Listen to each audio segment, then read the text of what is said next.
ఏమైనా వచ్చాయా బలవంతాలు వద్దు రాయొద్దు అని అట్లాంటివి ఏమైనా వచ్చాయా థ్రెట్స్ లాంటివి?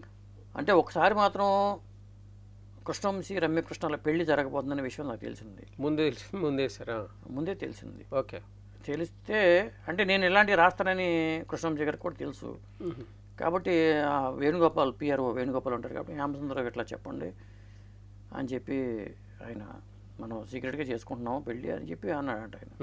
వేణుగోపాల్ ఆయన పిఆర్ఓ ఉండేవాడు కాబట్టి. అంటే నాకు విషయం తెలిసిన తర్వాత మనకి ఆగదు. నేనేం చేశానంటే మా వాళ్ళకి మేనేజ్మెంట్లో మరి అయ్యాదకి వెళ్ళి చెప్పాను, సరే ఇట్లా కృష్ణవంశీ రమ్యకృష్ణలకి పెళ్ళి అవుతుంది, రాయమంటారా వద్దంటారా అన్నాను. అది మీ ఇష్టం అన్నారు వాళ్ళు. ఈనాడులో అదొక గుణం అండి, మనకి ఏ వార్త అయినా సరే మనదే కానీ ఇది రాయండి ఇది ఆపండి అని చెప్పరు. మీ ఇష్టం. జర్నలిస్ట్కి పూర్తి స్వేచ్ఛ ఉంటుంది. నేను రాసేసాను వార్త, రెండో రాలా కృష్ణవంశీకి రమ్యకృష్ణకి పెళ్లి జరగబోతుందని చెప్పి వార్త రాశాను. రాస్తే దాన్ని ఫాలోఅప్ చేయాలి కదా, ఎక్కడ జరుగుతుంది పెళ్ళి అని రాయాలి. మళ్ళీ కొనుక్కున్నాను నేను.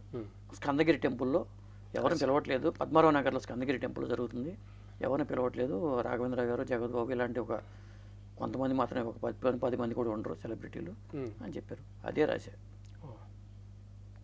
సో ఫస్ట్ టైం మీరు రాశారు? నేనే రాశాను. నాకు ఇట్లాంటి వార్తలు రాసినప్పుడల్లా మన జర్నలిస్ట్ మిత్రులు ఫోన్ చేసి వాళ్ళు మిస్ అవుతుంటారు కదా, ముఖ్యంగా ఆంధ్రజ్యోతి సుబ్బారావు ఉండేవాడు. ఆంధ్రజ్యోతి సుబ్బారావు ఉండేవాడు. బాసు నీకేమైనా తెలిస్తే చెప్పు బాసు కొద్దిగా మాకు అంటే ఉండేవాడు. నాకు తెలిసిన నీకు చెప్తాను, నీకు తెలిసిన మాకు చెప్పు అంటే ఉండేవాళ్ళు.